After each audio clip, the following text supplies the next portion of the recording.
অনেকে বলে না হুজুর আমার কোনো টেনশন নাই, হুজুর আমি পীর ধরছি, হুজুর উনি পীর ধরছে, রাখাল ধরছে। ধরে কারণ কি ধরছে? হ্যাঁ, আমাকে একদম ধরছিল, হাতের মধ্যে এসে 100 টাকা দিয়ে কয় হুজুর দোয়া করেন। চকচকা টাকা পরে থুয়া বলি কি দোয়া বাবা? বলে হুজুর আমার বইয়ের পেটে বাচ্চা আছে, আল্লাহ যেন একটা পুত্র দেয়। আমি তখন পকেটে তার 200 টাকা বের করে দিয়ে দিলাম। কয় হুজুর আমি তো টাকা চাইনি, আমি দোয়া চাইছি। আমি বললাম পাগলা, তুই যাক ধরছু সে নিজেই 3টা মেয়ের বাপ,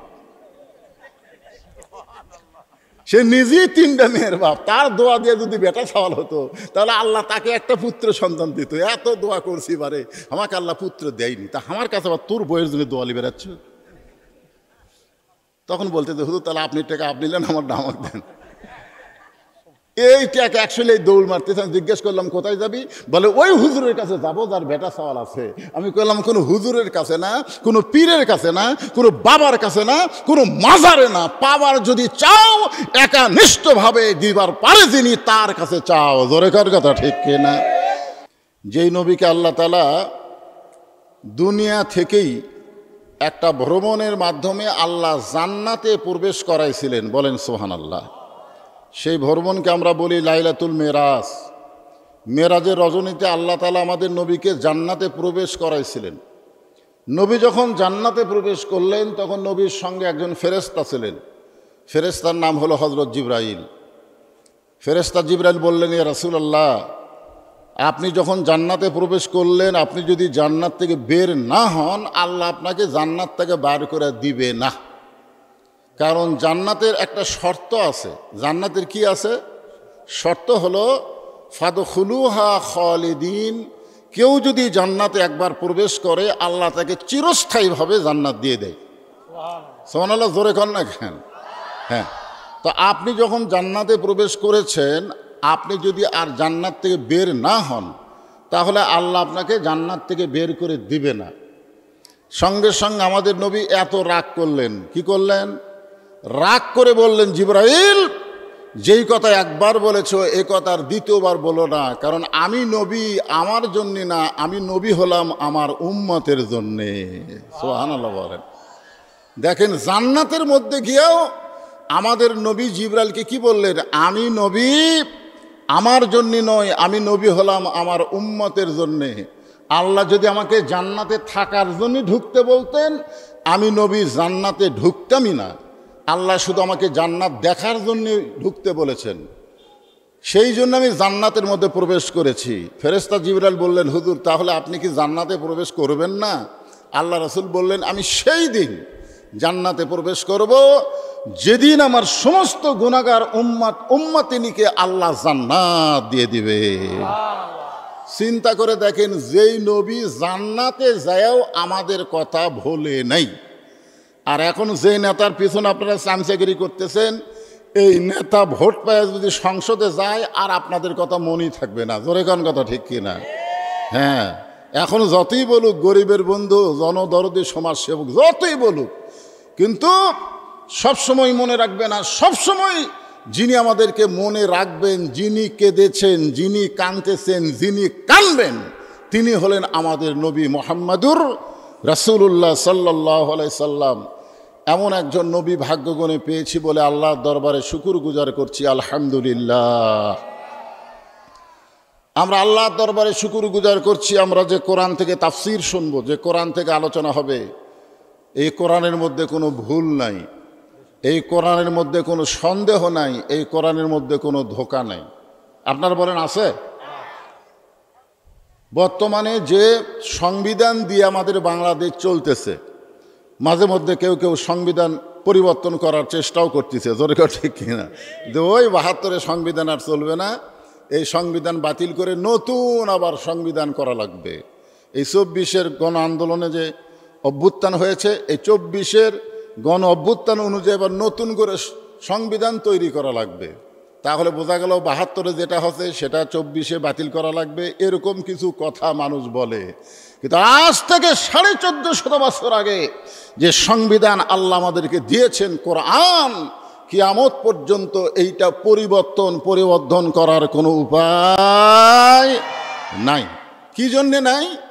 আল্লাহ নিজে বলেছেন, ইন্না নাহনু নাযালনা যিকরা ওয়া ইন্না লাহু লাহাফিজুন।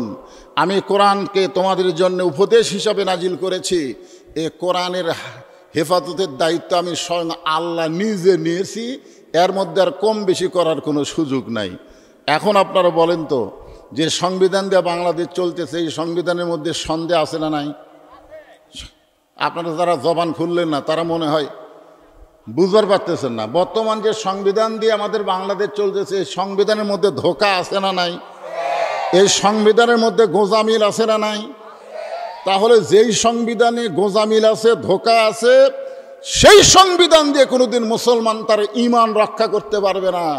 মুসলমানের ঈমানকে রক্ষা করতে গেলে আল্লাহর কোরআনকে তাদের সংবিধান হিসাবে বিশ্বাস করে এই কোরআনকে পার্লামেন্টে নিয়ে যাওয়া লাগবে। ধরে বলেন কথা ঠিক কিনা? হ্যাঁ, আমরা সেই পবিত্র কোরআনের আলোচনা আজকে এখানে তাফসীর আকারে শুনতে চাই। আমি যে আয়াতে কারিমা তেলাওয়াত করলাম, এই আয়াতটাই আপনাদের সামনে উপস্থাপন করার চেষ্টা করতেছি ইনশাআল্লাহ।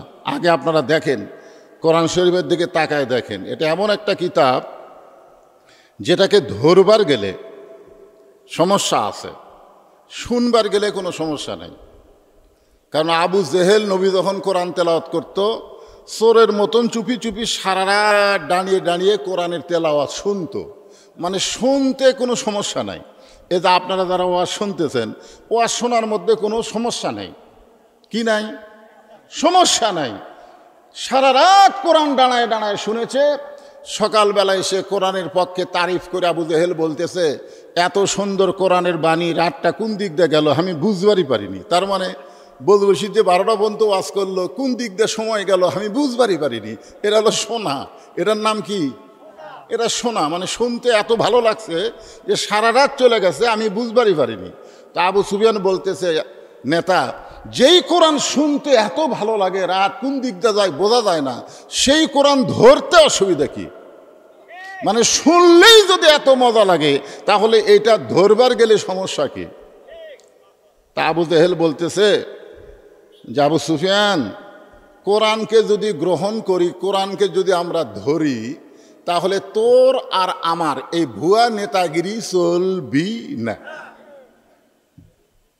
কারণ কোরআনকে যদি গ্রহণ করি, তাহলে তোর আমার ভুয়া নেতৃত্ব চলবে না। আসল নেতা হয়ে যাবে কোরআন যার উপর নাজিল হয়েছে, সেই মুহাম্মাদুর রাসূলুল্লাহ। কিয়ামত পর্যন্ত একজনই নেতা থাকবে, আর কোনো নেতা আমরা মানিও না, আমরা বুঝিও না, আমরা জানিও না। তিনি হচ্ছেন আমার নেতা, তোমার নেতা।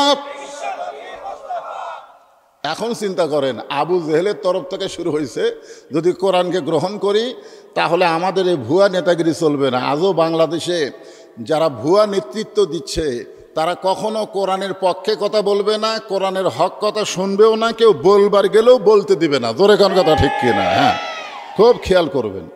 তারপরে এক ভাই এখান থেকে মাঝখান থেকে বলেছে, এ কোরআনকে ধরবার গেলে কি হওয়া লাগবে? পবিত্র হওয়া লাগবে। আসলে এটা কোরআনেরই ভাষা, লা ইয়ামাসসুহু ইল্লাল মুতাহহারুন।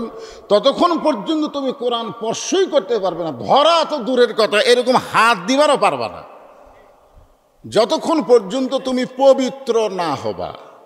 তাহলে কোরআনকে ধরবার গেলে যদি পবিত্র হতে হয়, তাহলে সেই কোরআন যদি বাংলাদেশের পার্লামেন্টে যায়, তাহলে গোটা বাংলাদেশ কেমন পবিত্র হবে, এইটা আমাদের দেখার দরকার আছে না নাই? দরকার আছে না নাই? এখনো তো আমরা দেখতে পারিনি, একটু দেখার দরকার।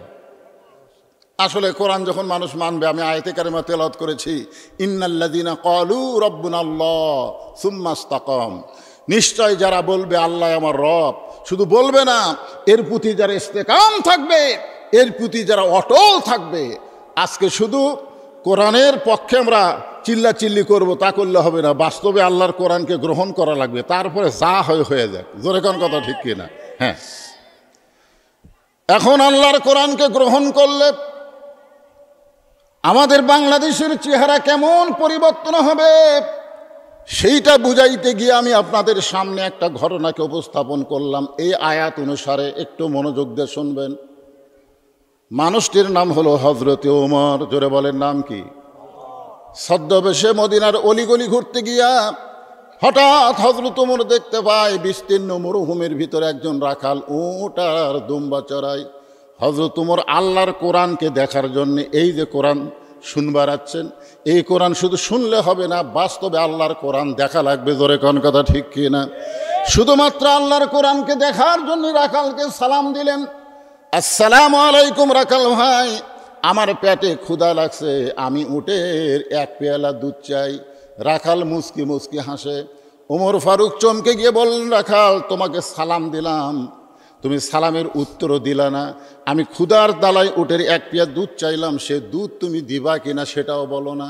রাখাল মুস্কি মুস্কি হাসে আর বলে, পথিক তোমার সালামের উত্তর দিবার পারবো না, উটের দুধও তোমাকে দিবার পারবো না। ওমর ফারুক বললেন, আমার অপরাধ কি? রাখাল বললেন, তোমার অপরাধ হলো আগে তোমার পরিচয় দাও। তোমার অপরাধ হলো আগে তোমার পরিচয় দাও। এখানে যে আমরা আসি, আমাদের একটা পরিচয় আছে না নাই? জোরে এখন আছে না নাই? কি পরিচয়? বজরশিদ পরিচয়, হ্যাঁ? কারণ আল্লাহ কোরআনে বলেছেন, লা তামুতুন্না ইল্লা ওয়া আনতুম মুসলিমুন, মুসলমান না হয়ে কেউ মরিও না। তুমি যত বড় এমপি হও, মন্ত্রী হও, তালুকদার হও, চৌধুরী হও, এইটা তোমার কোনো পরিচয় নাই। তোমার পরিচয় হলো জন্মানোর সময় মুসলমান, মৃত্যুর সময় মুসলমান। জোরে কোন কথা ঠিক কিনা? রাখাল বলতেছে, তোমার অপরাধ হলো তোমার পরিচয় দাও। ওমর ফারুক চিন্তায় পড়ে গেলেন, আমি আল্লাহর কোরআনকে দেখতে পাইছি, আর এই সময় যদি আমি আমার পরিচয় দেই তাহলে তো কোরআন দেখা যাবে না। এই চিন্তা যখন হযরত ওমর করতেছেন, এমন সময় আল্লাহর কোরআন ওমরের সামনে দাঁড়িয়ে বলতেছেন, ওমর রাখাল যখন তোমার পরিচয় চাইছে, তুমি আসল পরিচয় দাও। তোমার আসল পরিচয় হলো মিল্লাতা আবিকুম ইব্রাহিম হুয়া সাম্মাকুমুল মুসলিমিন।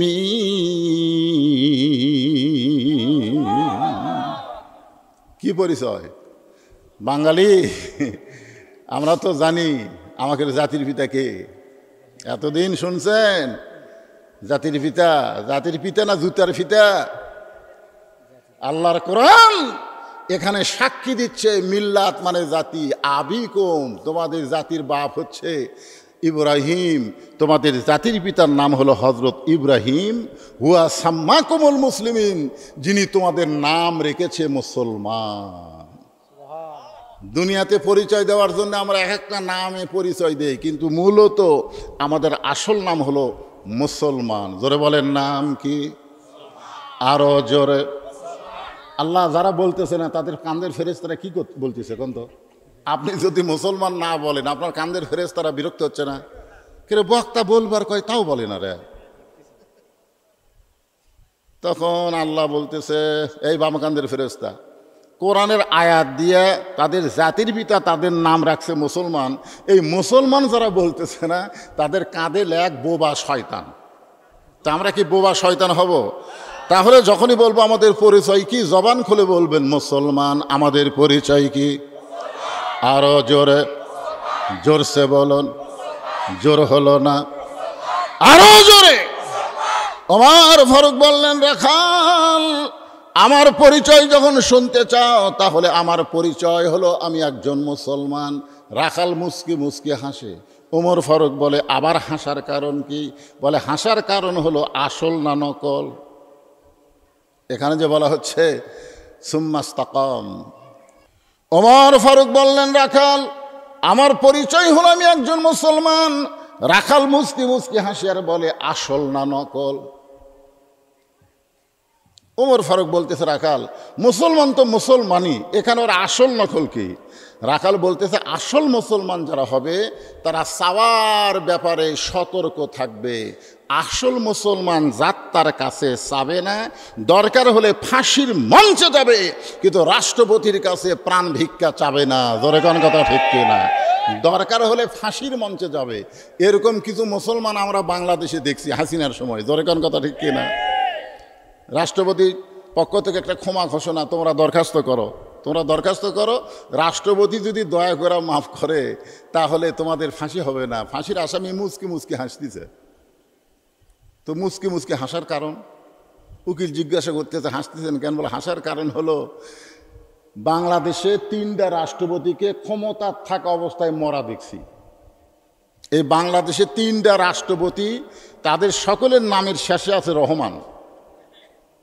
এই 3টা রহমান ক্ষমতার থাকা অবস্থায় মারা গেছে। একটা হলো বঙ্গবন্ধু শেখ মুজিবুর রহমান, একটা হলো জিয়াউর, আর একটা হলো জিল্লুর। এই 3টা প্রেসিডেন্ট ক্ষমতার থাকা অবস্থায় মারা গেছে। তো যারা নিজেরাই মরে যায় তাদের কাছে কোনো ইমানদার প্রাণ ভিক্ষা চায় না। প্রাণ ভিক্ষা চাওয়ার একমাত্র মালিক হচ্ছে আমাদের আল্লাহ। জোরে কোন কথা ঠিক? মাশাআল্লাহ, ওদিকে তো ভালো যুবক বুঝছে রে, খুব জোরে শব্দ শোনা যাচ্ছে। মাশাআল্লাহ, সুবহানাল্লাহ। আমরাও প্রত্যেকটা নামাজে সূরা ফাতিহার মধ্যে ওয়াদা করতেছি, ইয়াকা নাবুদু ওয়া ইয়াকা নাস্তাইন। আমরা গোলামি করি কার? তাহলে সাহায্য চাবো কার কাছে? রাখাল বললেন, পথিক তুমি যদি আসল মুসলমান হও তাহলে তুমি দুধ চাইলা কার কাছে? সঙ্গে সঙ্গে উমরের চোখ দিয়ে দর দর করে পানি পড়তেছে। আল্লাহ, তোমার কোরআন যখন সমাজের মধ্যে চালু থাকবে, উমর যদি কোনো ভুল করে একটা রাখাল পর্যন্ত ভুলটা ধরতে পারবে। বাংলাদেশের কোনো জায়গায় কোরআন চালু না থাকলেও আপনাদের মসজিদের মধ্যে কোরআন চালু আছে। ইমাম সাহেব যদি 4 রাকাত নামাজে 3 রাকাতে বসে, একটা ভ্যানওয়ালা পর্যন্ত ভুল ধরার ক্ষমতা রাখে। জোরে কোন কথা ঠিক কি না? এশার নামাজ কয় রাকাত? 4 রাকাত। ফরজ কয় রাকাত? কথা কয় না। ফরজ কয় রাকাত? ইমাম সাহেব 2 রাকাত নামাজে বসছে, আবার 3 রাকাত বসে গেছে। তো সামনে কাতারে যারা আছে তারা অত খেয়াল করেনি, বুঝলেন? তারা খেয়াল। কিন্তু 3 নম্বর কাতারে একটা অটো ভ্যান চলে, ভ্যানক খালি চাবি দিয়ে থুয়ে নামাজ শুরু করছে। ওই চিন্তা করে, কে রে, এশার নামাজে 2 রাকাতের পরে একটা বৈঠক, 4 রাকাত পরে একটা বৈঠক, ইমাম সাহেব 3 রাকাত পরে বসলো কেন? আল্লাহু আকবার। যেই মাত্র আল্লাহু আকবার কছে, ইমাম কাঁদতে কাঁদতে খাড়া হচ্ছে। ইমাম যদি মনে মনে কয় এতদিন 4 রাকাত পড়াছি, আজ থেকে 3 রাকাত যদি বসমো, যতই চেষ্টা কর আমি উঠবো না। আপনারা বলেন তো, ইমাম যদি স্বৈরাচার হইয়া হাসিনার মতন জোর করে ক্ষমতার বসে থাকবার চাই, যে তোরা ভোট দে আর না দে, আমি ক্ষমতার থাকার নামও না, এই মনে করে যদি ইমাম সাহেব 3 রাকাত নামাজত বসেই থাকে, ও যদি লোকমা গ্রহণ না করে, মসজিদের মুসল্লি কার পক্ষে যাবে? ইমামের পক্ষে না ভ্যানালার পক্ষে? কারণ মসজিদে ইমামের আইন চলে না, মসজিদে চলে আইন কার? আরো জোরে বলেন। শুধু মসজিদ আল্লাহর আইন চললে হবে না, গোটা বাংলাদেশ আমার আল্লাহর। জোরে কোন কথা ঠিক কিনা? মসজিদ আল্লাহর আইন চলে, গোটা সমাজেও আল্লাহর আইন চালু করতে গেলে এই কোরআন শরীফকে মসজিদের তাকের মধ্যে শুধু রাখলে হবে না, সংসদে নিয়ে যাওয়া লাগবে। জোরে কোন ঠিক কিনা? আল কোরআনের আলো, সবাই বলবেন, সংসদে জালো। আল কোরআনের আলো, কোরআন হাদিস যেখানে, দুনিয়ার মুসলমান লিল্লাহে তাকবীর। উমরের চোখ দিয়ে দর দর করে পানি পড়তেছে। রাখাল বলতেছে, তুমি যদি আসল মুসলমান হও তাহলে তুমি দুধ চাইলা কার কাছে? উমর ছোট বাচ্চার মতন কান দেওয়ার বলে, রাখাল ভাই, চাওয়ার ব্যাপারে আমি ভুল করেছি। রাখাল বলতেছে, ভুলটা যখন স্বীকারই করছে তাহলে আল্লাহ তোমাকে মাফ করবি। আপনার যত বড়ই ভুল করেন, এতদিন হলে নামাজ পড়েননি, এখন যদি ভুল স্বীকার করেন, এতদিন আওয়ামী লীগ করছেন করে দেখলেন যেই দলের প্রধানমন্ত্রীর থেকে শুরু করে একটা ইএমপি পর্যন্ত থাকে না রে, সগলি পলে যায়। না না না, চিন্তা করে দেখেন, যেই দলের প্রধানমন্ত্রীর থেকে শুরু করে একটা ইএমপি মেম্বার পর্যন্ত পলে যায়, সেই দল আর কর্ম না রে, আজ থেকে তওবা করলাম, সেই দল বাদ দিলাম। কি কোন? তওবা করার সুযোগ আছে না নাই? আপনি ভুল স্বীকার করেন ভাই, এ আওয়ামী লীগ আর কর্ম না ভাই, আমি ভুল স্বীকার করছি। উমর ফারুক বলতেছেন, রাখাল ভাই, আসলেই চাওয়ার ব্যাপারে আমি ভুল স্বীকার করলাম। রাখাল বলতেছে, ভুল যদি স্বীকার করছো তাহলে আল্লাহ তোমাকে তওবা করার সুযোগ দিবে। তওবা শব্দের অর্থ কি? ফিরে আসা। ভুলটা যখন স্বীকার করছো, আল্লাহ তোমাকে তওবা করার সুযোগ দিবে।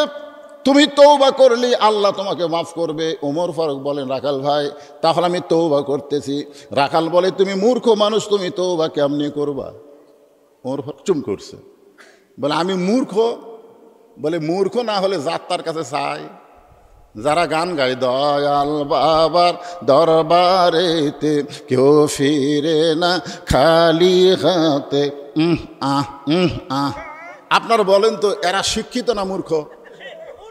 কথা কন, শিক্ষিত না মূর্খ? এরা জাতের মূর্খ। কারণ দয়াল বাবা কিছুই দিবার পারে না। তারা যদি বলতো আমার দয়ার আল্লাহর দরবারেতে কেউ ফিরে না খালি হাতে, আল্লাহ আল্লাহ আল্লাহ, ঠিক আছে না নাই? যেরকম ঠিক আছে নাই, কিন্তু ওরা কি বলতেছে?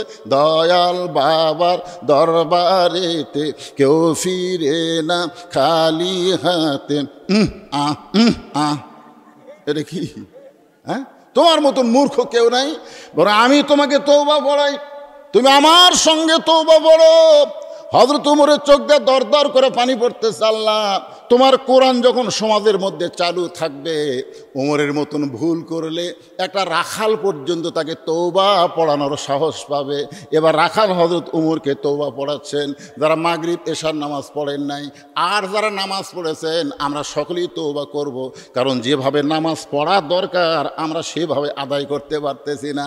কারণ বাংলাদেশে নামাজ পড়ার কথা আমরা বলি, কিন্তু নামাজ কায়েমের কথা আমরা বলতে পারি না। কারণ সারা জীবন নামাজ পড়বেন, নামাজ কায়েম করবেন না। অথচ গোটা কোরআনের মধ্যে আল্লাহ বলেছেন ওয়াকিমুস সালাত, নামাজ কায়েম করো। কোনো জায়গায় নামাজ পড়ার কথা আল্লাহ বলে নাই, নামাজ কায়েম করার কথা আল্লাহ বলেছেন। এই জন্য যারা পড়েন নাই তারাও তো একটা অপরাধ করেছে, আর যারা পড়েছে তারাও যেভাবে কায়েম করা দরকার সেটা পারি নাই বলে আমরা সম্মিলিতভাবে সকলেই আল্লাহর কাছে তওবা করতেছি। সকলে আমার সঙ্গে পড়েন আস্তাগফিরুল্লাহ। পড়েন বাবা, সকলে পড়েন। তওবা পড়লে কোনো সমস্যা আছে? তাহলে জবান খুলে সবাই পড়েন আস্তাগফিরুল্লাহ রব্বি মিন কুল্লি জামবিউ ওয়া তুবু ইলাইহি লা হাওলা, পড়েন লা হাওলা ওয়ালা কুওয়াতা ইল্লা বিল্লাহিল আলিয়্যিল আযীম। ওমর ফারুক তওবা করার পরে বলতেছে, ও রাখাল ভাই, আল্লাহর হস্তে উটের এক পেয়ালা দুধ দাও, যেই দুধটা পান করে আমি ক্ষুধা তৃষ্ণা নিবারণ করতে চাই। রাখাল মুস্কি মুস্কি হাসে। ওমর ফারুক বলে, আবার হাসার কারণ কি? রাখাল বলতেছে, তওবা করার পরে তুমি আবার মুনাফিকি করলে। আপনারা বলেন তো, কাফের আর মুনাফিক এই দুটার মধ্যে কোনটা খারাপ? কারণ কাফের জাহান্নামের উপরে থাকবে আর মুনাফিক থাকবে জাহান্নামের তলে, একেবারে তলাত যাবে। কাফের বেঈমানের যা পেশাব পায়খানা করবে, মুনাফিকেরা তলে থাকে সেই পেশাব পায়খানা খাবে। সাহাবীরা বললেন, ইয়া রাসূলুল্লাহ, এই বদমাইশ মুনাফিকেরা কোন দলের মধ্যে হবে? আল্লাহ রাসূল যখন চোখের পানি বের করে কাঁদতেছেন, 3 বার নবী কাঁদলেন। সাহাবীরা বললেন, হুজুর, এই বদমাইশ মুনাফিকেরা কোন দল থেকে বের হবে? আল্লাহ রাসূল বললেন, ইহুদির মধ্যে কোনো মুনাফিক নাই, কাফেরের মধ্যে কোনো মুনাফিক নাই, হিন্দুর মধ্যে কোনো মুনাফিক নাই। মুনাফিকের আবাদ হবে মুসলমানের ভিতরে। চিন্তা করছেন? আরে আমাদের ভিতরে এই মুনাফিকের আবাদ হচ্ছে। যারা বাংলাদেশে মানুষের আইন চায়, আল্লাহর কোরআনের আইন চায় না। এই যে আব্দুল্লাহ ইবনে উবাইয়ের গল্প শুনলেন না? কি বলল? নবীর পাশে 5 ওয়াক্ত নামাজ পড়ছে, রোজা করছে, দান করছে, এরপরও জাহান্নামের তলদেশে তার জায়গা হবে। কারণ নবীকে সে নবী মানছে, কিন্তু নেতা মানে নাই। নবীকে নবী মানছে, নবীর প্রতি দরুদ পড়ি, নবীরে সালাম করি মসজিদের ভিতরে, কিন্তু নবীর সমাজ গড়ার কাজে যাদের দ্বন্দ্ব মনে বাজে তারাই হলো মুনাফিক। ওমর ফারুক চক্ষু লাল করে বলতেছে, রাখাল, তুমি আমাকে মুনাফিক বলার সাহস কেমনে পাইলা? রাখাল বলতেছে, এত রাগ করো কেন? রাখালকে আর হযরত ওমরকে চিনে নাকি? চিনে না, যার কারণে বলতেছে, মিয়া এত রাগ করো কেন? আল্লাহ কোরআনে বলেছেন, লিমা তাকুলু মা লা তাফআলুন। আল্লাহু আকবার। তুমি সত্যি করে দেখো তো তোমার মুখের সাথে মনের মিল আছে? রাখাল হযরত ওমরকে বলতেছে, তুমি একটু খেয়াল করে দেখো তো তোমার মুখের সাথে মনের মিল আছে? একটু খেয়াল করে দেখো। তুমি যখন আমাকে রাখাল বললা, তোমার মন ভাবতেছে আমি হলাম রাখাল, আমি উটের মালিক না। উটের মালিক যদি আমাকে বিশ্বাস করতে, তাহলে তুমি আমাকে রাখাল বলতে না।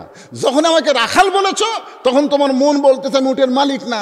আর মালিক বাদ দিয়ে কেউ যদি রাখালের কাছে আল্লাহর হস্তেও চায়, রাখাল দিবার পারবে না। রাখাল বলে, পথিক, সত্যি যদি উটের এক পেয়ালা দুধ চাও, এখান থেকে মালিকের বাড়ি হলো 10 মাইল দূরে। ওই 10 মাইল দূরে গিয়ে মালিকের বাড়ির দরজাত বলো, মালিক, তোমার রাখাল উট আর দুম্বা চড়ায়, তুমি যদি হুকুম দাও তাহলে রাখাল আল্লাহর হস্তে উটের এক পেয়ালা দুধ দিবে। ওমর ফারুক বলে, রাখাল ভাই, কষ্ট করে অত দূর মালিকের বাড়ি যাওয়ার দরকার নাই, বরং তোমাকে 2টা টাকা দিচ্ছি, তুমি উটের এক পেয়ালা দুধ দাও। রাখাল মুসকি মুসকি হাসে আর বলে, তুমি হজরত উমরকে চিনো? রাখাল মুসকি মুসকি হাসে আর বলে, তুমি হজরত উমরকে চিনো?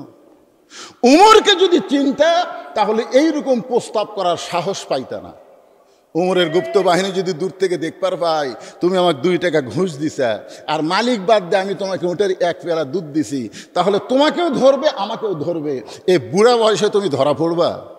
ওমর ফারুক বলে, রাখাল ভাই, আসলেই তো তাই। তাহলে চলো পাহাড়ের গুহার মধ্যে যাই, সেই গুহার মধ্যে গিয়া তোমাকে গোপনে 2 টাকা দিব, আর তুমি গোপনে উটের এক পেয়ালা দুধ দিবা। তোমার মালিকও জানতে পারবে না, উমরের গুপ্ত বাহিনীও ধরতে পারবে না। রাখাল চিল্লায় বলে, তুমি ভণ্ড, তুমি ভণ্ড, তুমি ভণ্ড। ওমর ফারুক বলে, রাখাল, আমার মধ্যে ভণ্ডামির কি দেখলা? রাখাল বলে, পথিক,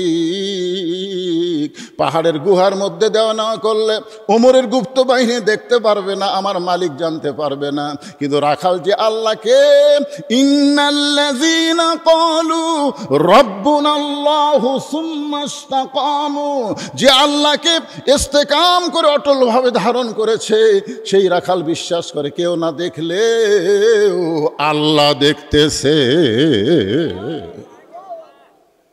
সঙ্গে সঙ্গে উমর ফারুক মারছে দৌড়।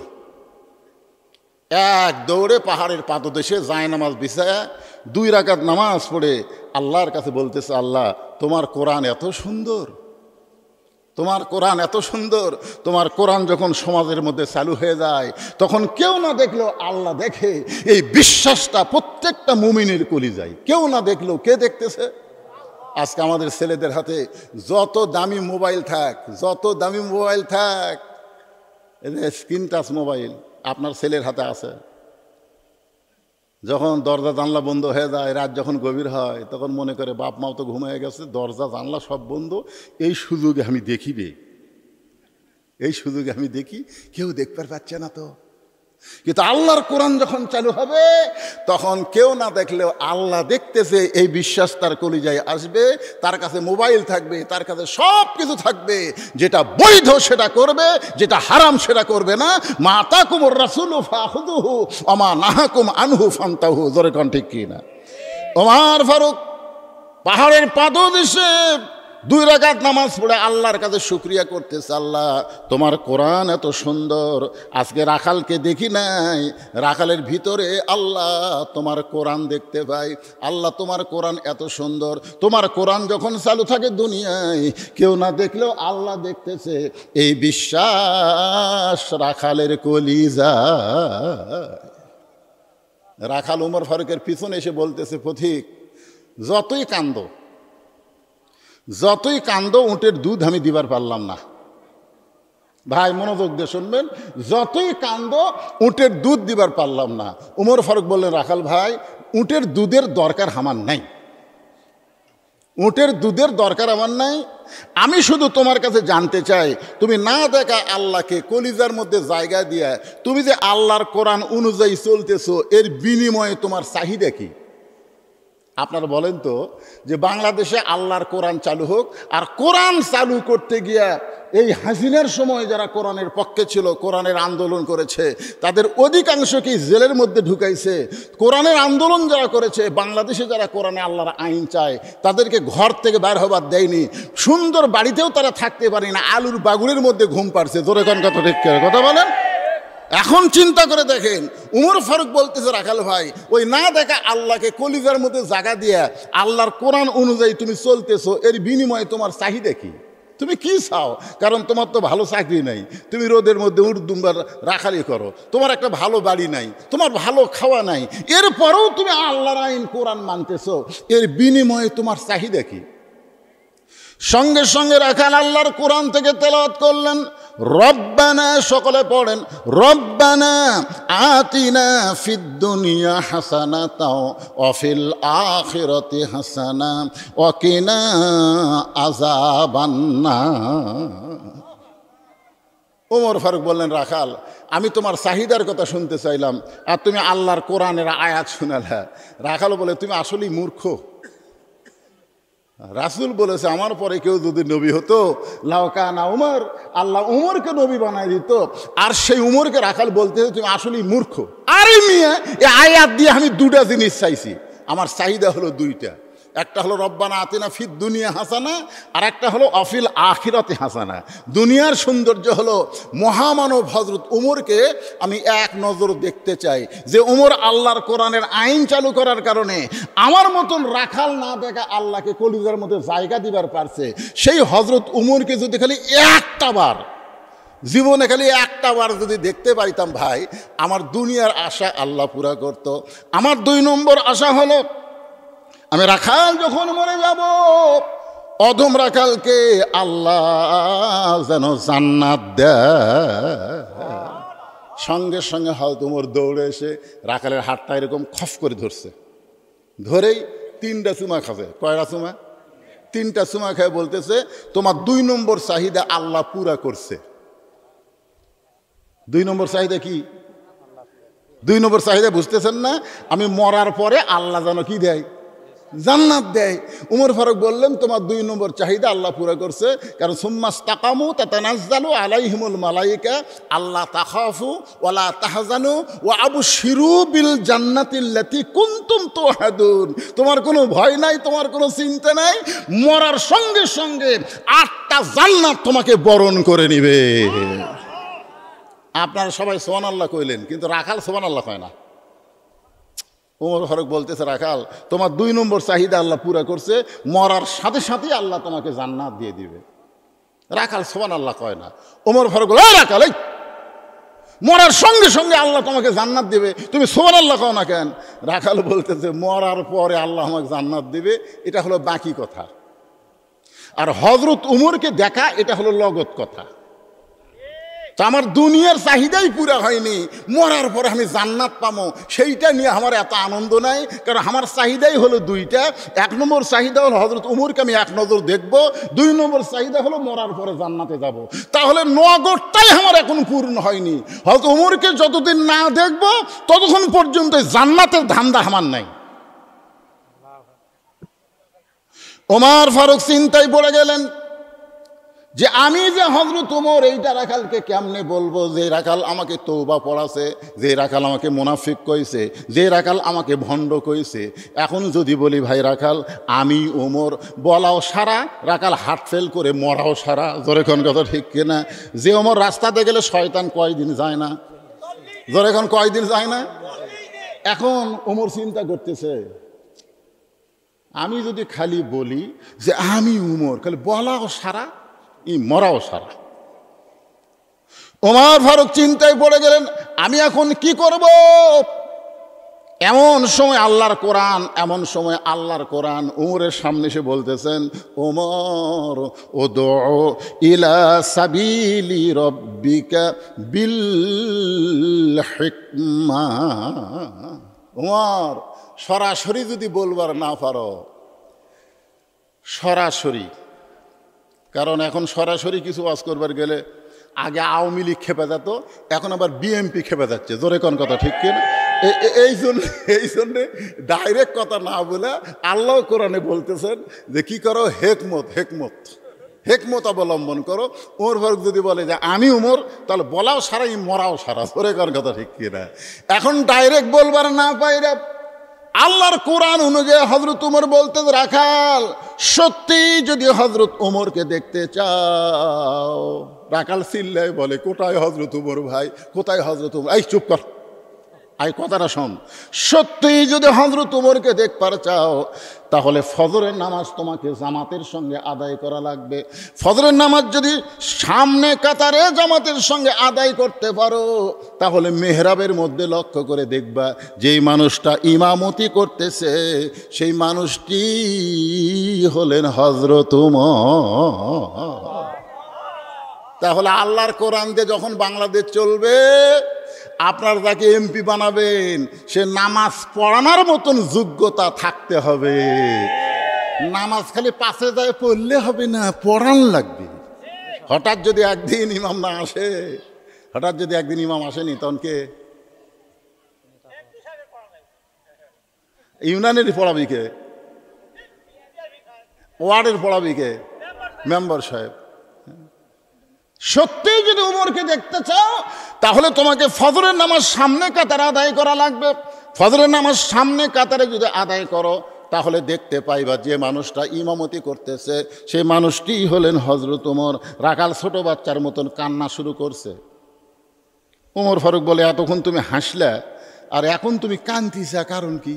বলে, কান্দার কারণ হলো আমি বারান্দাত নামাজ পড়ি, আমি বারান্দাত নামাজ পড়ি, আমি একটা রাখাল। মসজিদের মধ্যে নবীর দামি দামি সাহাবি, ওই দামি দামি সাহাবির মধ্যে আমি একটা সাধারণ রাখাল কেমনে যাই?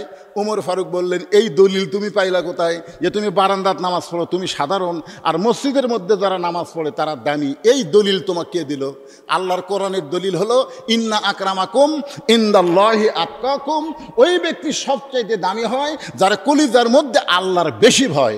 বক্তা সিয়ারত বসে ওয়াজ করতেছে, বক্তা জান্নাতে যাবে, আর আপনারা মাটির বসে ওয়াজ শুনতেছেন আপনারা জাহান্নাম যাবেন, তা না। অনেক বক্তাকে আল্লাহ জাহান্নাম দিবে, অনেক শ্রোতাকে আল্লাহ তাআলা জান্নাত দিয়ে দিবে। জান্নাত জাহান্নাম হবে তাকওয়ার ভিত্তিতে। জোরে কান, কিসের ভিত্তিতে? তাকওয়া। তাকওয়া, তাকওয়া বোঝেন? আল্লাহর ভয়। ইন্না আকরামাকুম ইনদাল্লাহি আতকাকুম। ওই ব্যক্তি সবচাইতে সম্মানিত যার কলিজার মধ্যে আল্লাহর বেশি ভয়। ওমর ফারুক বললেন, রাখাল তুমি বারান্দায় নামাজ পড়ো, তুমি কম দামি, আর ভিতরে যারা নামাজ পড়ে তারা বেশি দামি। এই বুঝটা তোমারে কে দিল? বরং সত্যি যদি ওমরকে দেখতে চাও তাহলে ফজরের নামাজ তোমাকে সামনে কাতারে আদায় করা লাগবে। রাখাল বলতেছে, তাহলে আজকে এশার নামাজ পড়ে আমি আর বাড়ির যাব না। ওমর ফারুক বললেন, এশার নামাজ পড়ে বাড়ির যাব না কেন? বলে, এশার নামাজ পড়ে যদি বাড়ির যাই তাহলে ফজরের নামাজ সামনে কাতারে কেমনে ধরবো? এই জন্যে এশার নামাজ পড়ার পরই ফজরের নামাজ সামনে কাতারে ধরার জন্য আমি এই এশার পর থেকে চেষ্টা করব। ওমর ফারুক বললেন, রাখাল তুমি বলো তো যে 5 ওয়াক্ত নামাজের মধ্যে 3 ওয়াক্ত নামাজ তাড়াতাড়ি আর 2 ওয়াক্ত দেরি, আপনারা কি বুঝতে পারছেন? আসর, মাগরিব, এশা, দেখবেন এই 3 ওয়াক্ত নামাজ কিছুক্ষণ পরপরই না? দেখবেন আসর শেষ না হতে কিছুক্ষণ পরে মাগরিব, মাগরিব শেষ হওয়ার কিছুক্ষণ পরই এশা। কিন্তু 2 ওয়াক্ত নামাজ লম্বা কেন? একটা হলো এশা থেকে ফজর, আরেকটা হলো ফজর থেকে জোহর। এই 2 ওয়াক্ত নামাজের সময় লম্বা কেন? রাখাল বলে, আমি তো বলতে পারি না। ওমর ফারুক বললেন, তাহলে শোনো, ফজর থেকে জোহর আল্লাহ লম্বা সময় দিয়েছে।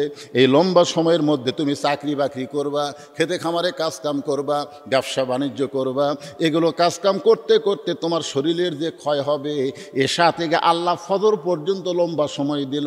এই লম্বা সময়ের মধ্যে তুমি ঘুম পাড়বে। দিনের বেলা কাজ করার ক্ষয় আল্লাহ ঘুমের মধ্যে পুরা করে দিবে। তাহলে এশা থেকে ফজর এই লম্বা সময়ে তোমাকে যদি ঘুম ধরে, তুমি ঘুম পাড়বে কোথায়? রাখাল বলতে, ঘুম যদি ধরেই তাহলে মসজিদের মধ্যে কোনো এক জায়গায় ঘুমাইয়া যাব। ওমর ফারুক চেহারা লাল করে বলতেছে, মসজিদের মধ্যে ঘুম পাড়ার দলিল দাও। মানে মসজিদের মধ্যে যে ঘুম পড়া যাবি, আরে ঘুম পড়া তো দূরের কথা, গল্প করাও যাবে না। নামাজ হয়ে গেছে, ফাইজা কুদিয়াতি সালা ফান্তাশিরু ফিল আরদ, নামাজ হয়ে গেছে, সবাই চলে গেছে, কিন্তু এরা 3 জন জোহরের নামাজের পরে ফ্যান দিয়ে, জোরে এখন কয় ফ্যান? 4 ফ্যান মাথার উপর ঘুরতেছে, আর এরা 3 জন মসজিদের মধ্যে গল্প করতেছে। হালু কিনা থনো ভারে, কিন্তু দাম হলো না। সাইড থেকে আরেকজন বলতেছে, আমি চাউলও কিনা তুই ভাই, এই বাড়ে এই কমে। এরকম 1-8 ঘন্টা গল্প করতেছে। ফেরেশতা বলতেছে আল্লাহ সবাই চলে গেল, এরা 3 জন যে গল্প করতেছে, 4টা ফ্যান ঘুরতেছে মাথার উপরে, রেজাল্ট কি? আল্লাহ বলতেছে নামাজের পরে অযথা গল্প করতে যায় মাথার উপর যে ফ্যান ঘুরলো, এই ফ্যান ঘোরার কারেন্টের বিল এই 3 জন আলাদাভাবে না দেওয়া পর্যন্ত জান্নাতে যাওয়ার পারবে না। কারণ মসজিদের বাপের ঘর না, যে ইচ্ছা মতো ফ্যান ঘুরাবি। জোরে কোন কথা, ঠিক কথা বলেন? মসজিদ তোর বাপের ঘর। আল্লাহর বান্দার একটু মনোযোগ দিবেন। ওমর ফারুক বললেন রাখাল আজানের গুরুত্ব দিও। 5 ওয়াক্ত নামাজের মধ্যে সবচাইতে গুরুত্বপূর্ণ আজান হলো ফজরের আজান। কেরে যুবকেরা, এই যুবকেরা, ফজরের নামাজের আজানে একই শব্দ 2 বার বলে, অন্য কোনো আজানে সেই শব্দ নাই। তোমরা সেই শব্দ শুনিছা? আপনি বলতেছেন এই যুবকগুলো রাত 12টা পর্যন্ত ফেসবুক চলে তারা ঘুমাই। পিছনে তো খালি যুবকই দেখা যায়, টুপিওয়ালারা। কি মাদ্রাসার তাল বেলেও নাকি? এই বাচ্চারা, এই মনোযোগ দাও। তাল বেলে ওরকে কথা আলাদা। ওরা তো যখন রাস্তা দিয়ে যায় ওরকে পায়ের তলে ফেরেশতারা পাখা বিছিয়ে দেয়। জোরে কোন সুবহানাল্লাহ। ওরা খালি ফজরের নামাজ পড়ে না, ওরা তাহাজ্জুদের নামাজ পড়ে। যারা হাফেজি মাদ্রাসায় পড়ে, আমার তো একটা হাফেজি মাদ্রাসা আছে জানি আমি, এরা খালি ফজর পড়ে না, এরা তাহাজ্জুদও পড়ে। জোরে কোন সুবহানাল্লাহ। এরা ফজরের আগে 1 পারা কোরআন না পড়ে ফজরের নামাজে আসে না। তাহলে চিন্তা করেন এরা কখন, এরকে কথা আলাদা। এরা যুবক আছো বাবা, ফজরের নামাজে যে বলা হচ্ছে, মুয়াজ্জিন যে বলতেছে আর সালাতু খায়রুম মিনান নাওম, ঘুম হইতে নামাজ অতি উত্তম। এইটা শোনার পরে যেই যুবক বিছনার মধ্যে ঘুমায় যাবে, আপনি চিন্তা করেন আসসালাতু খায়রুম মিনান নাওম, অত্যন্ত গুরুত্বপূর্ণ আজান। ওমর ফারুক বললেন রাখাল ভাই আজানের গুরুত্ব দিও। আল্লাহ রাসূলের একটা হাদিস আছে, আজান শোনার প্রথম 3 মিনিটের মধ্যে যারা মসজিদে পা দিবে তারা আল্লাহ রাস্তায় একটা উট কুরবানির সওয়াব পাবে। সুবহানাল্লাহ। আজান শোনার 5 মিনিটের মধ্যে মসজিদে যারা ঢুকবে, আল্লাহর রাসূল বলেছেন তাদের আমল নামায় একটা গরু কুরবানির সওয়াব দেওয়া হবে। একেবারে যখন শেষ আকামত দিবে, আকামত দেওয়ার সময় যদি কেউ মসজিদের মধ্যে ঢোকে, আল্লাহ রাস্তায় একটা ডিম অথবা মুরগি দানের সওয়াব পাবে। তার মানে বোঝা গেল আজান দেওয়ার পরে ঢোকা লাগবে, আজান দেওয়ার আগে ইল্লা মুয়াজ্জিন, শুধু মুয়াজ্জিন ছাড়া কেউ ঢুকতে পারবে না। আজান দেওয়ার আগে কে ঢুকবে? জোরে বলেন। আর আজান দেওয়ার পরে কারা ঢুকবে? মুসল্লি। মুসল্লি যদি আজান দেওয়ার আগে মসজিদের মধ্যে ঢোকে তার নামাজ হবে, কিন্তু মসজিদে ঢোকার কোনো সওয়াব পাবে না। কি বুঝলেন? আজান দেওয়ার পরে ঢোকা লাগবে, আজান দেওয়ার আগে খালি মুয়াজ্জিন ঢুকবে। আর আজান দেওয়ার আগে যদি কেউ ঢুকাই যায় সে মসজিদে ঢোকার সওয়াব পাবে না, নামাজ হবে, অসুবিধা নেই। কিন্তু আগে ঢুকলা কেন? কমান্ডিং মানতে হবে, আল্লাহর কমান্ডিং। আজান হচ্ছে আল্লাহর কমান্ডিং। ওমর ফারুক বললেন এই পিছনে এরা ওঠা বসা করে, গাই মাদ্রাসা তালবে, এর কে অভ্যাস এটাই। তোমরা আসলে কেন আবার ওঠা বসা করো কেন?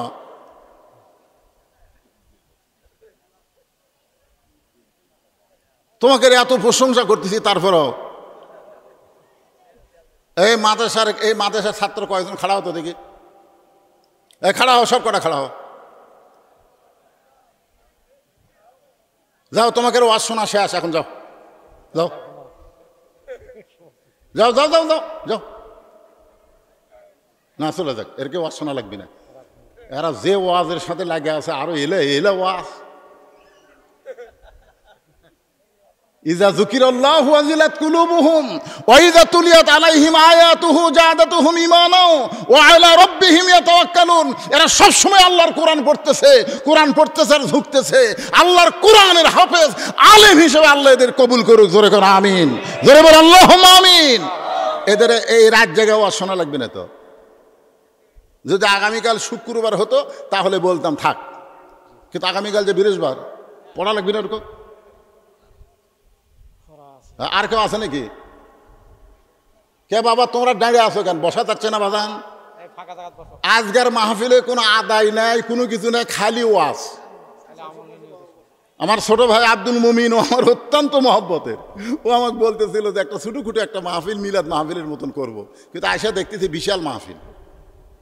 এই অল্প দিন, কয়েকদিন আগে থেকে দাওয়াত নিয়ে আসছে, 24 তারিখ আমার অন্য জায়গায় মাহফিল ছিল, ওরা করবি না, ওই পানি উঠছে, আমি এই তারিখ এক দিয়ে দিলাম, বিশাল মাহফিল। বাবা তোমরা ডানে আসো, সোনার ময়না, বসো বাবা, বসো বসো। আরে বাবা বসলে লাভ রে, দাঁড়িয়ে থাকলে কোনো লাভ নাই পাগলা। আবু জেহেল দাঁড়িয়ে থাকা ওয়াজ শুনছে, বসেনি, আবু বক্কর বসিছে, হেদাত পাচ্ছে, আর দাঁড়িয়ে থাকা শুনছে, ওই হেদাত পায়নি।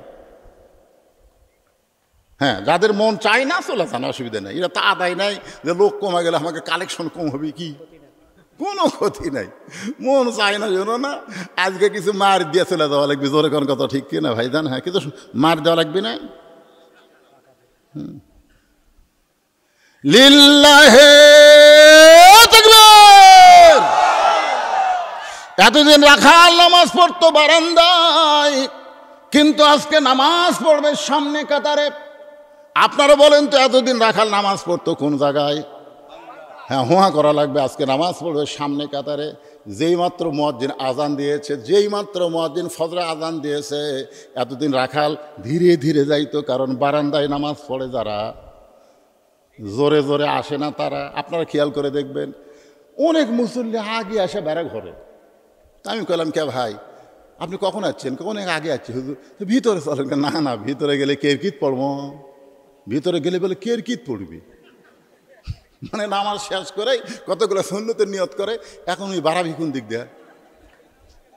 এই জন্য আমাদের কাম হলো হুজুর শেষে ঢুকমো, আগে বাড়ামো। বারান্দার নামাজ পড়ে যারা, অধিকাংশই তারা ফাওয়াই লুল্লিল মুসাল্লিন, ফাওয়াই লুল্লিল মুসাল্লিন।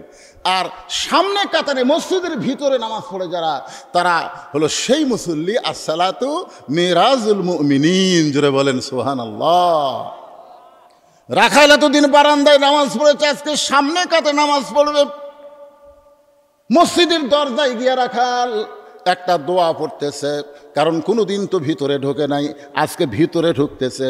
আপনারা বলেন তো, ভিতরে ঢোকার দোয়া আছে না নাই? কি দোয়া? আল্লাহুম্মা আফতাহ লি আবওয়াবা রহমাতিক। আপনি ভিতরে ঢুকবার গেলে ইচ্ছা অনুযায়ী ঢোকা চলবে না, আল্লাহর আইন হলো ডান পায়ে ঢোকা লাগবে। জোরে কোন, কোন পা? ডান পায়ে ঢুকতে হবে, কারণ ডানপন্থী আপনি মুসলমান। ডান পায়ে ঢুকে আল্লাহুম্মা আফতাহ লি আবওয়াবা রহমাতিক, এই দোয়াটা পড়ে রাখাল সামনে কাতার ধরার জন্যে সামনের দিকে যাবার চায়। ঢুকাই সামনের দিকে যখন যাবার চায়, প্রত্যেকটা সাহাবী নড়ে সরে রাখালকে যাওয়ার রাস্তা করে দেয়। রাখাল সামনে কাতারে গিয়ে মনে মনে কয়, আল্লাহ এতদিন বারান্দার থেকে ভাবলাম কি, আজকে ভিতরে ঢুকে দেখলাম কি। এতদিন বারান্দার থেকে কি ভাবলাম, যারা দামি দামি সাহাবী, আজকে ভিতরে ঢুকে দেখতেছি আমিও যা এরাও তাই, আমিও যা এরাও তাই। এটা ভিতরে না ঢুকলে বোঝার উপায় নাই। আপনি ভিতরে ঢুকে দেখেন, আওয়ামী লীগ, বিএনপি, জাতীয় পার্টি, জামাত, তাবলিগ, পীর মুরুদি, আপনারা ভিতরে ঢুকে কোনোদিন দেখছেন যে এক এক দল এক এক কাতার? কোনোদিন দেখছেন? খালি ভিতরে ঢুকে দেখেন, আমি নিজেই দেখছি, ডান পাশে আওয়ামী লীগ, বাম পাশে বিএনপি, মাঝখানে জামাত, কাতার সোজা করতেছে। ইতিমধ্যে আওয়ামী লীগ বলছে, কে রে ভাই, এখন পর্যন্ত কোনো হুজুর যে ঢুকলো না, আমরা তো কাতার সোজা করতেছি, তো কোনো হুজুর তো ঢুকলো না। তখন বিএনপি বলতেছে, কে জামাত নাই, এই সামনে যাক। দেখছেন, ডান পাশের আওয়ামী লীগ বলতেছে, কে রে আমরা যে তিনজন কাতার সোজা করতেছি, কিন্তু কোনো হুজুর যে ঢুকলো না, এখন আমরা কেমনে নামাজ পড়বো? তখন বিএনপি বলতেছে, কে ই জামাত না, যা সামনে যা। দেখছেন, তখন বলে, ভাই তুমি আওয়ামী লীগ, তুমি বিএনপি, আমি জামাত। তখন আওয়ামী লীগ বলতেছে, ওটা বাইরের কথা, ওটা বাইরের কথা। আমি আওয়ামী লীগ, ওই বিএনপি, তুই জামাত, ওটা বাহিরের কথা। ভিতরে আমরা তিন ভাই এক জামাতে নামাজ পড়তে চাই। দরকার সুবহানাল্লাহ।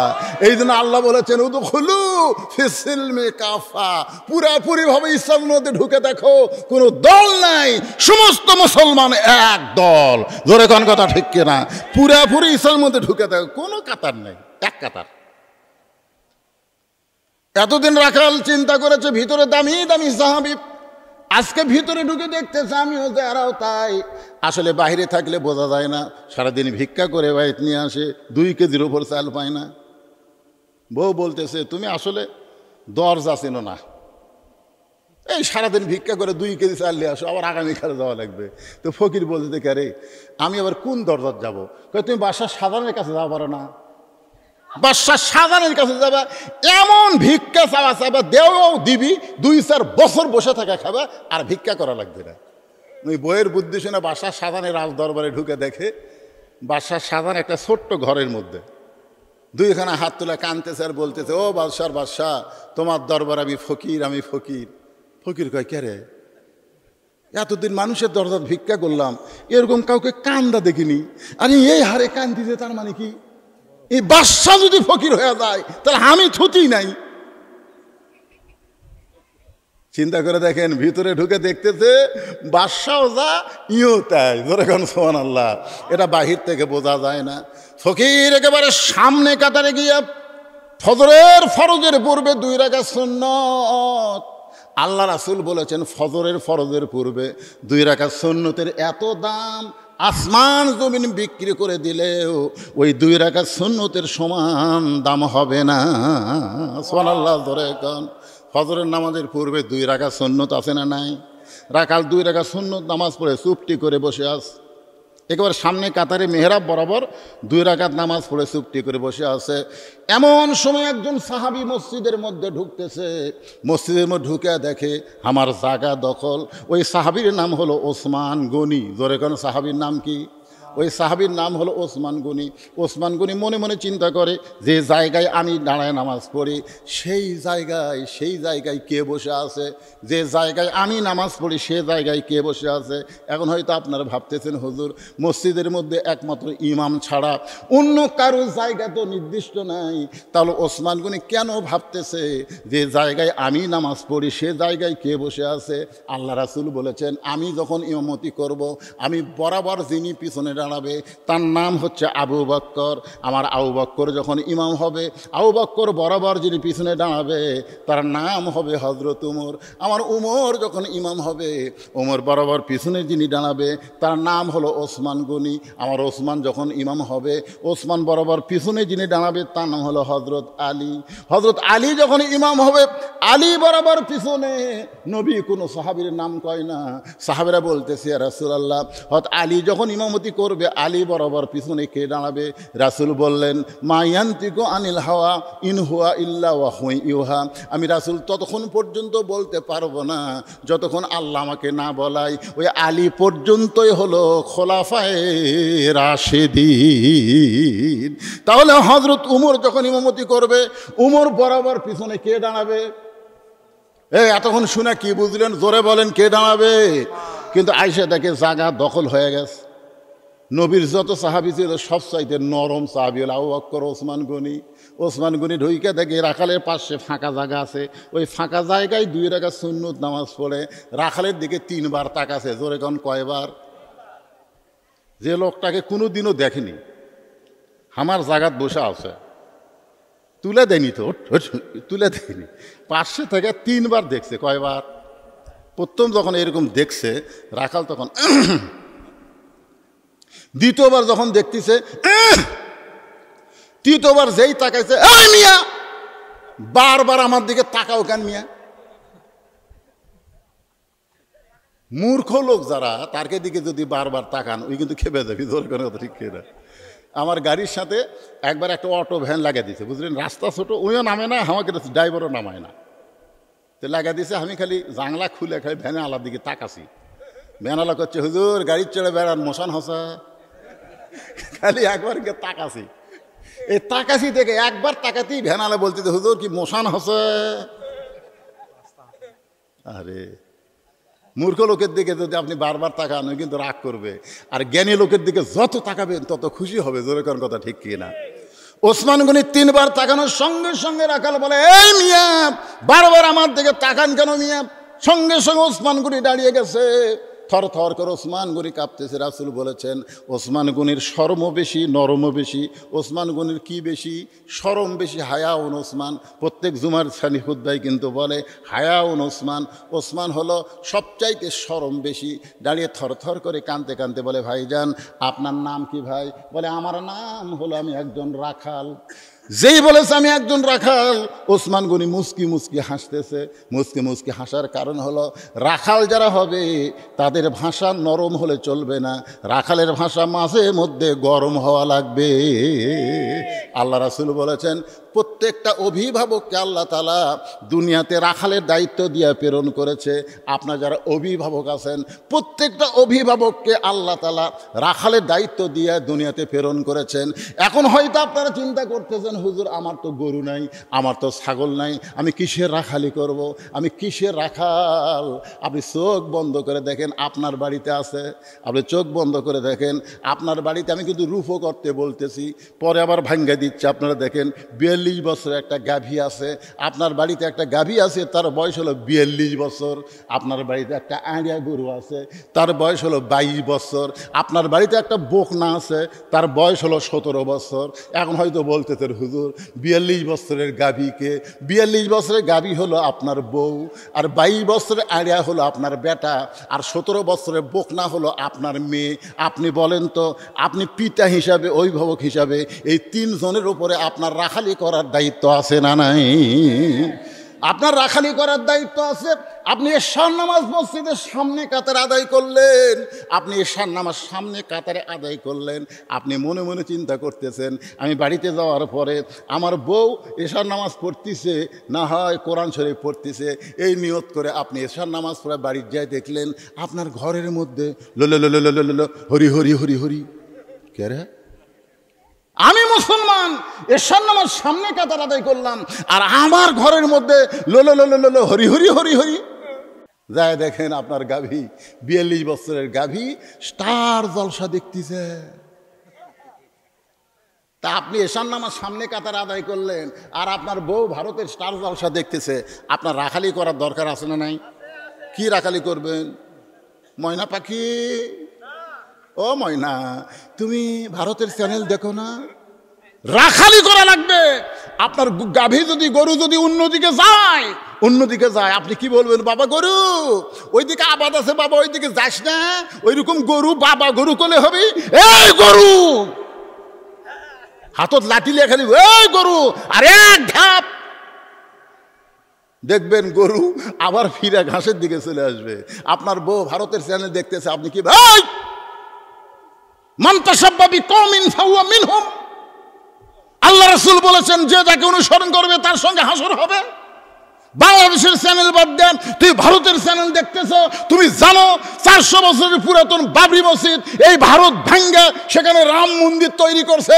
যে ভারত মসজিদ ভাঙ্গা রাম মন্দির তৈরি করে সেই ভারতের কোনো চ্যানেল মুসলমানের ঘরে চলবে না। ধরে কোন কথা ঠিক না? আর একবার যদি ভারতের কোনো চ্যানেল তোমাকে দেখতে দেখি তোমার কিন্তু কি কন আপনার বইয়ের ওপর রাখালি করার দরকার আছে না নাই? আপনাকে একদিন বলতেছে কে রে তোমার বউ তো ভালোই, আপনি শুনে কি করবেন? দেখে শুনে বিয়ে করছি ভাই। যেই বলেছে তোমার বউ তো খুবই সুন্দরী বারে, তখন আপনি খুশি হয়ে বলতেছেন দেখা শুনে বিয়ে করছি ভাই। কেউ যদি আপনাকে বলে তোমার বউ তো দেখতে সুন্দর, তখন আপনি খুশি হবেন। আপনি কবেন কে রে আমার বউ দেখলো কেমনে? আল্লাহ কোরআনে বলেছেন অকরনা ফি বুয়ুতিকুন্না ওয়ালা তাবাররুজনা তাবাররুজাল জাহিলিয়াতিল উলা। কি রে আমার বউ আমি দেখমো দেখলো কেমনে? বাড়িতে এসে রাখালি করার দরকার। এই চুলের মুঠি ধর্ম টুটি ছিলম, আর একবার যদি বাড়ির থেকে বেপর্দা হয়ে বের হস তোকে 3 তালাক দিয়ে তোর বাপের বাড়ি পাঠা দেবো রে। আপনি তালাক দিবেন না, কিন্তু এরকম রাখালি করার দরকার আছে না নাই? দরকার আছে না নাই? রাত 3টা পর্যন্ত ক্রিকেট খেলা দেখছে আপনার আড়িয়া, রাত 3টা পর্যন্ত ক্রিকেট খেলা দেখছে। পাকিস্তান ভারতের খেলা হচ্ছে, 3টা পর্যন্ত খেলা দেখে ওই ঘুমাচ্ছে। আর সালাতু খায়রুম মিনান নাওম কছে ওই আর নাই। শীতের রাত মনে করেন, কে রে আগে আসলো 3.5 হাত, আজান শুনে ঘুরে গেল। আপনি জানলা দিয়ে তাকে দেখেন আপনার আড়িয়া মনে হয় চাউলের বস্তা ঢাকা থোয়া, মানে পাও নেই মাথাও নেই। মানে যেই ফজর আজান শুনছে ওই আস্তে আস্তে ল্যাপ তুলে মাথার উপর দিছে, মাথার উপর ল্যাপ দিলে পাও যে বের হবি, পাও টাইনে বুকের কাছে থোজা। আপনি রাখালি করবেন না, আস্তে আস্তে ঘরের মধ্যে ঢুকে আস্তে করে ল্যাপ টান দেবেন।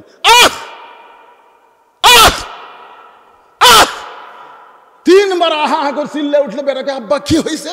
বলে ল্যাপের মধ্যে তোর সাইজ আর সকালবেলা সাইড ঠিবে কুত্তার সাইজ, একই সাইজ রে, একই সাইজ। তুই আমার বেটা না কুত্তা? কেরে ফজরে আজান দিছে, আজান শোনার পরে আর সালাতু খায়রুম শোনার পরে তুই ঘুম পাড়িস? মুসলমানের বাচ্চা 7 বছর থেকে নামাজের তালিম দেওয়া লাগবে, 10 বছর থেকে জোর করে নামাজ ধরাতে হবে। জোরে কার কথা ঠিক কিনা?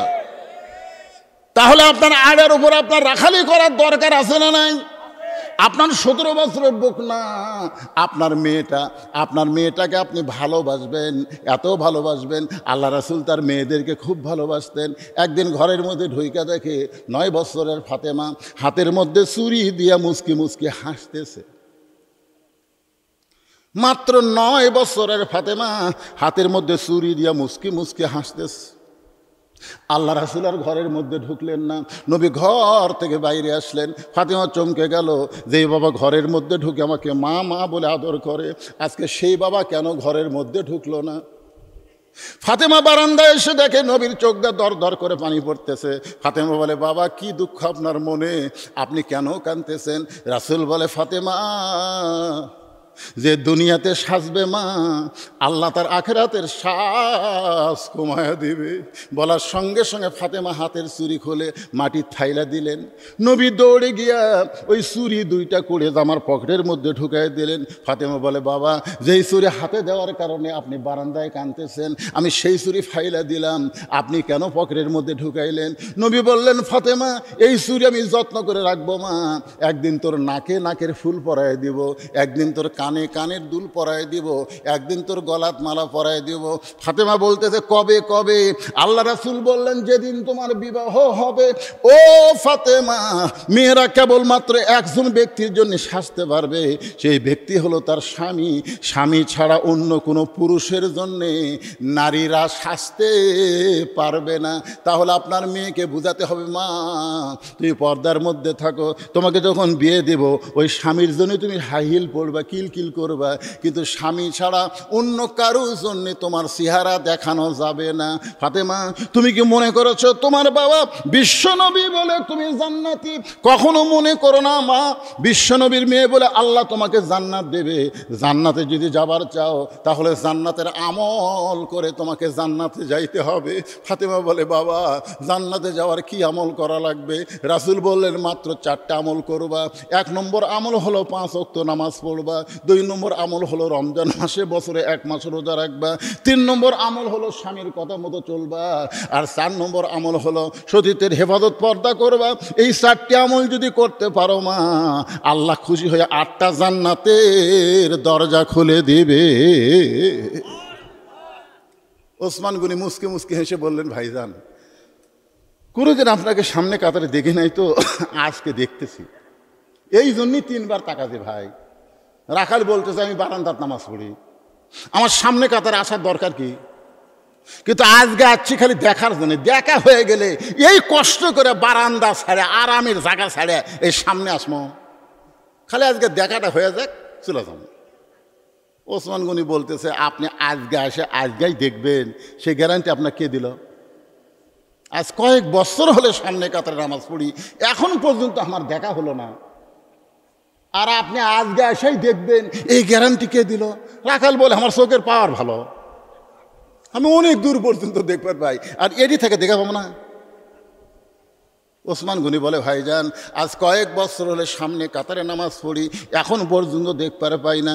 রাখাল দেখতে চাই হযরত ওমরকে, আর ওসমান গনি দেখতে চাই নামাজের মালিক আল্লাহকে।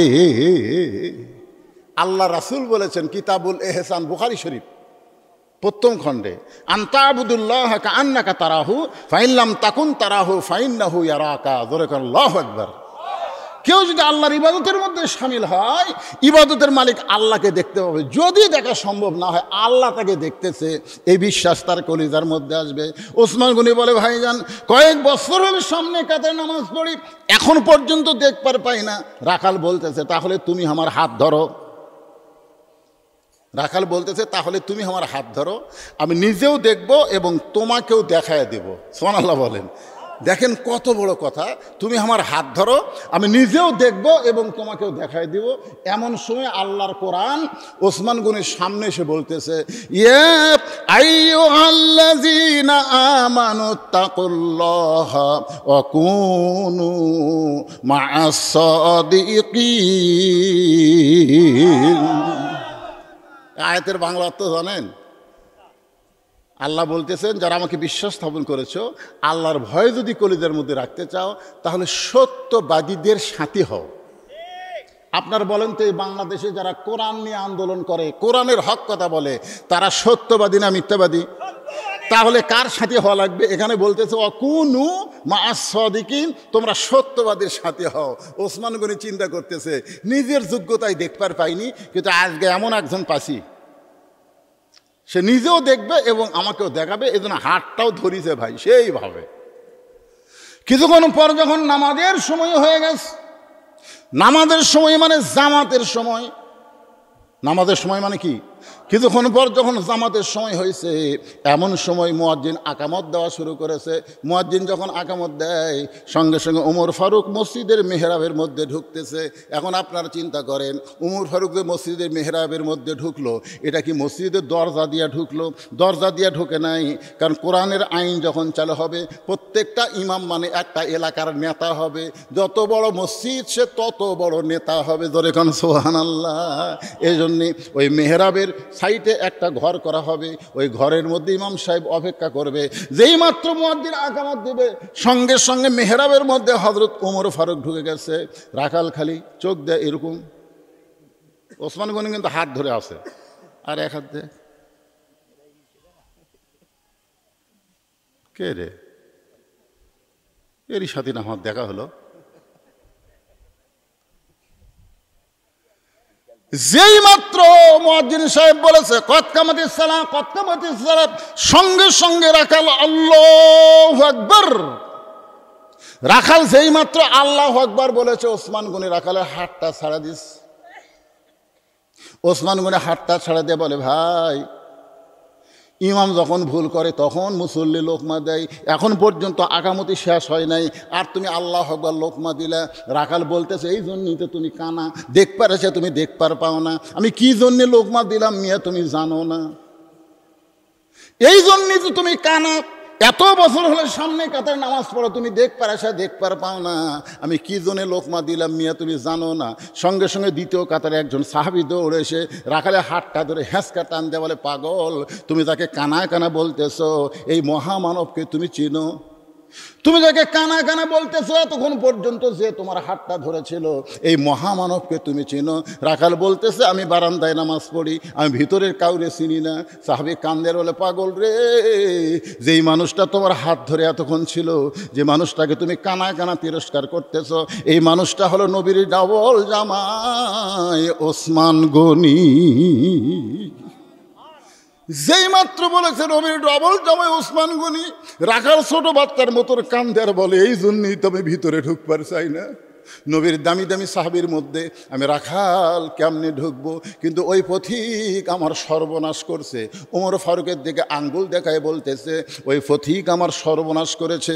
ওই পথিক আমারে কইছে, ওমরকে যদি দেখবার চাও তাহলে ফজরের নামাজ সামনে কাতারে আদায় করা লাগবে।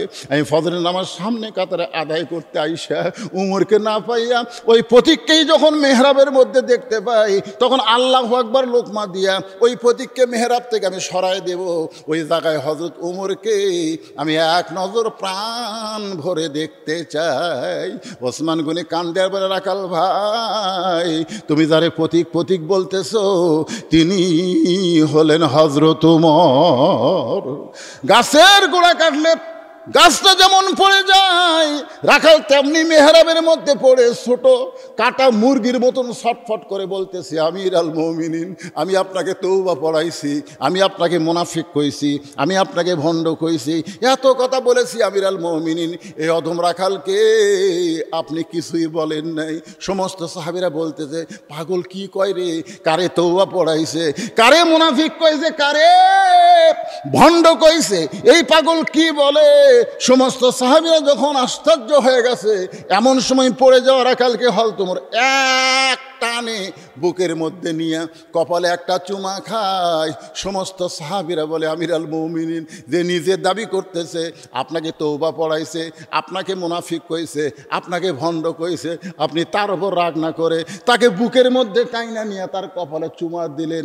ওমর ফারুক বলে, সাহাবীরা রে, আমি এত কথা হজম করার পিছনে একটাই মাত্র কারণ হলো, আমি রাখালকে দেখি নাই, রাখালের ভিতর আমি আল্লাহর কোরআন দেখতে পাই।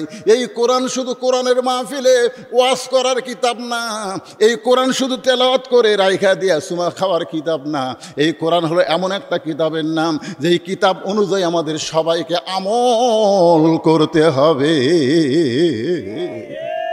সবাইকে আল্লাহর কোরআন গ্রহণ করতে হবে। আল্লাহর কোরআন গ্রহণ করতে গেলে আল্লাযীনা ইম্মাক্কান্নাহুম ফিল আরদ আকামুস সালাত, মুসলমানের মধ্যে কাউকে যখন ক্ষমতার চেয়ার দেওয়া হবে, তার 1 নম্বর দায়িত্ব হলো নামাজ কায়েম করা। জোরে কোন কি কায়েম করা? নামাজ যদি কায়েম হয়ে যায়, নামাজে 3টা পুরস্কার লোকদালোকদের, নগদ 3টা পুরস্কার। 1 নম্বর পুরস্কার হলো ইন্নাস সালাতা তানহা আনিল ফাহশাই ওয়াল মুনকার, একমাত্র নামাজই পারে মানুষকে যাবতীয় ফাহিশা খারাপি বেহুদা কাজ থেকে হেফাজত করতে। জোরে কোন কথা ঠিক কিনা? আরও 2টা পুরস্কার আছে, ফালিয়া আবুদু রব্বা হাযাল বাইত, ওই ঘরের মালিকের যদি তোমরা গোলামি করো, আল্লাহ সঙ্গে সঙ্গে তোমাদের 2টা পুরস্কার দিবে। বলেন তো কি পুরস্কার? আল্লাযী আতামাহুম মিন জু'ইন ওয়া আমানাহুম মিন খাউফ, তোমাদের রিজিকের কোনো পেরেশানি হওয়া লাগবে না। রিজিকের মালিক কে? আরো জোরে বলেন। ওয়া আমানাহুম মিন খাউফ, কখনোই মনে করবেন না যে আমেরিকা আমাদের সাথে আছে, ভারত আমাদের সাথে আছে, আমাদের কোনো টেনশন নাই। মুসলমান কখনোই বলবে না আমেরিকা আছে, ভারত আছে। মুসলমান বিশ্বাস করবে আল্লাহ আমাদের সঙ্গে আছে। জোরে কর কথা ঠিক কিনা? ওয়া আমানাহুম মিন খাউফ, আপনি কখনোই মনে করবেন না ভারতের হাতে বোম আছে, ভারতের হাতে অ্যাটম বোমা আছে, ওরা হামাকর বোম মারবে আর ওই বোম হামাকর হত্যা করবে। আপনি বিশ্বাস করবেন আপনার জাতির পিতা হযরত ইব্রাহিমকে হত্যা করার জন্যে বিশাল আগুনের চুলা জ্বালাইছিল নমরুদ, কিন্তু নমরুদ আগুন জ্বালাবার পারে, পুরানোর ক্ষমতা নমরুদের হাতে নাই। ওরা বোমা তৈরি করতে পারে, ক্ষমতা ভারতের হাতে নাই, ক্ষমতার মালিক হচ্ছে আল্লাহ। যে হাসিনা বলতো এ দেশ আমার বাপের, এ দেশ আমার, আমি 41 সালের আগে নামবো না, অথচ সেই হাসিনা পলায়ে চলে গেছে। এখান থেকে বোঝা যায় ক্ষমতার মালিক কোনো মানুষ না, ক্ষমতার মালিক হচ্ছে আল্লাহ। আল্লাহর কোরআন অনুযায়ী চলবো, সামনে বাংলাদেশ কোরআন দিয়ে গড়বো। আল্লাহ আমাদের সবাইকে তৌফিক দান করুক। সকলে বলে আল্লাহুম্মা আমিন। আল্লাহ কবুল করুক। সকলে ইস্তেগফার, আস্তাগফিরুল্লাহ রব্বি মিন কুল্লি যামবি ওয়া তুবু ইলাইহি লা হাওলা ওয়ালা কুওয়াতা ইল্লা বিল্লাহিল আলিয়্যিল আযীম। আল্লাহুম্মা আমিন। আল্লাহুম্মা আনতাস সালাম ওয়া মিনকাস সালাম, তাবারাকতা ইয়া যাল জালালি ওয়াল ইকরাম। আয় আল্লাহ তাআলা, আজকে তোমার হাজার হাজার বান্দা বান্দীদের নিয়ে আল্লাহ তোমার কোরআন থেকে যখন আলোচনা করলাম, তোমার কোরআনটা কি এইটা বোঝানোর জন্যে আল্লাহ মেহেরবানি করে সবাইকে এই কোরআন অনুযায়ী জীবন গড়ার তৌফিক দিয়ে দেওয়া। আল্লাহ যারা কষ্ট করে মেহনত করে অল্প সময়ের মধ্যে এই বিশাল আয়োজন করেছে, আল্লাহ তাদের সকলকেই কোরআনের মাহফিলে ওসিলায় হেদায়েত দান করো। আল্লাহ তাদের সকলকে শারীরিক সুস্থতা দান করো। আল্লাহ রহমত বরকত দান করো। এই যে এই গ্রামের উপরে আল্লাহ তাতরা কুমড়া পাড়া, আল্লাহ এই গ্রামের উপরে রহমত বরকতের দরজা খুলে দাও। এরা প্রতি বছর এমন করে একটা কোরআনের মাহফিল যেন করতে পারে, এমন ইমানি শক্তি এদেরকে দান করে দাও।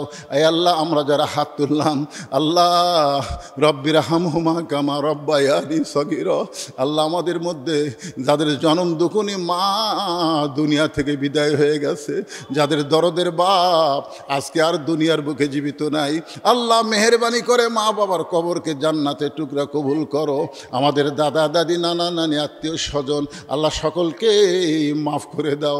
খাস করে আমার অত্যন্ত স্নেহের আব্দুল মমিন, সবাইকে পলাশ বলে চিনে, আল্লাহ তাকে তুমি কবুল করো। এই আল্লাহ তাআলা তারা কয় ভাই, আল্লাহ সবার প্রতি রহমত নাজিল করো। আল্লাহ এই গ্রামের উপরে রহমত বরকতের দরজা খুলে দাও। ও মাবুদ মওলা আমার মা বোনেরা পর্দার অন্তরালে বসে বসে ওয়াজ শুনেছে, আবিদা সালিহা পর্দা নিশি কবুল করে মা ফাতেমার চরিত্র দান করে দাও আল্লাহ। গোটা বাংলাদেশকে কোরআনের জন্য কবুল করে নাও আল্লাহ। অত্র এলাকার সমস্ত মানুষের মনটা কোরআনের পাগল বানায় দাও আল্লাহ। আই আল্লাহ, আগামীতে আমরা যেন দেখতে পাই তোমার কোরআন শুধু কোরআনের মাহফিলে থাকবে না, তোমার কোরআনটা যেন সংসদে জায়গা পায় আল্লাহ। আল্লাহ আমাদের চাওয়াটাকে কবুল করো আল্লাহ। কে কোন নিয়তে হাত তুলেছে আল্লাহ, সকলের নেক নিয়ত নেক আশাকে আল্লাহ তুমি কবুল করো। কত মানুষের এখন নিজের দিনে একটা মিনিট একটু চোখ বন্ধ করে খেয়াল করে দেখেন ভাই, কত মানুষের জানাজার নামাজ আমরা পড়েছি, এই দুই হাত দিয়ে কত কবরে আমরা মাটি দিয়েছি। একদিন আমরা সবাই মরে যাব, আমরা সবাই মরে যাব আল্লাহ। দিনটা যেন জুমার দিন হয়, মাসটা যেন রমজান মাস হয়, ইমানের সাথে ইজ্জতের সাথে এই দুনিয়া থেকে বিদায় নেওয়ার কালে আমাদের জবানে জারি করে দিও লা ইলাহা ইল্লাল্লাহু মুহাম্মাদুর রাসূলুল্লাহ।